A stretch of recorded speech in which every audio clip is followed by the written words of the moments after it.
அனைவருக்கும் வணக்கம். நான் அட்வொகேட் ராமச்சந்திரன். அதாவது ஆள் மாறாட்டம் அது சம்பந்தமாக நம்ம பார்க்க போறோம்.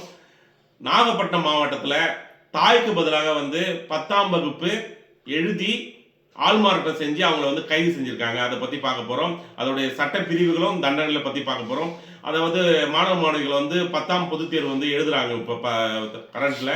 இது சம்பந்தமாக நிறைய பேர் 10ஆம் வகுப்பு முடிக்கல, அப்படி முடிக்கல ஃபெயில் ஆடுறவங்களாம் பார்த்தீங்கன்னா ப்ரைவேட்டாக எழுதுவாங்க. இது தெரியும், நிறைய வயதானவங்க கூட நம்ம பார்க்குறோம் 10வது பரீட்சையில் எழுதுவாங்க, ஏன்னா பாஸ் ஆகணும் அப்படின்னு. இப்போ தற்போது பார்த்தீங்கன்னா நாகப்பட்டினம் ஒரு மாவட்டத்தில் ஒரு தாய் ப்ரைவேட்டாக எழுத வேண்டியது மகள் எழுதுறாங்க. அவங்க தமிழ் பேப்பரை எழுதிடுறாங்க.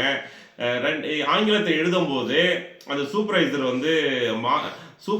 பார்க்கும்போது அந்த நபர் பேர் சொல்ல விரும்பல, அந்த நபர் மாஸ்க்லாம் போட்டு இருக்கிறதுனால அவங்களுக்கு ஒரு சந்தேகம் வருது. ஆல் டிக்கெட்ல அந்த பொண்ணுடைய போட்டோ இருக்கு, ஆனா அவங்களுடைய குறிப்பேட்டில் பார்த்தீங்கன்னா அவங்க தாயார் போட்டோ இருக்கு. இது சம்பந்தமாக அங்க சந்தேகம் எழுப்பி அங்க கல்வித்துறை அதிகாரிகள் பறக்கும் படை அவங்களாம் கூட்டு விசாரணை செய்யும் போது பார்த்தீங்கன்னா அவங்க தாய்க்கு பதிலாக 10ஆம் வகுப்பு எழுதியது தெரிய வருது. இது தமிழ் தேர்வும் எழுதிட்டாங்க. இப்போ ஆங்கிலத்தில் எழுதும் போது இது போல மாட்டிக்கொண்டுறாங்க. இதை தெரிஞ்சுங்க. எளிதிலாம் நீங்கள் பாஸ் ஆகலாம். 10ஆம் வகுப்பு பெரிய ஒரு இது கிடையாது. அது எளிதில் நீங்களே படித்து கூட எழுதலாம். இது போல செய்யாதீங்க.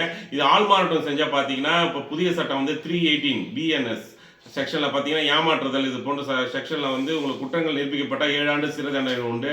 இப்போ போன ஐபிசியில் 416 ஏமாற்றுதல் இது போல சம்பந்தம் நடக்கும். இது தெரிஞ்சுங்க. நன்றி, வணக்கம். நம்ம சேனல் இப்போ தான் வரீங்கன்னா சப்ஸ்கிரைப் பண்ணிட்டு பாருங்க. நன்றி.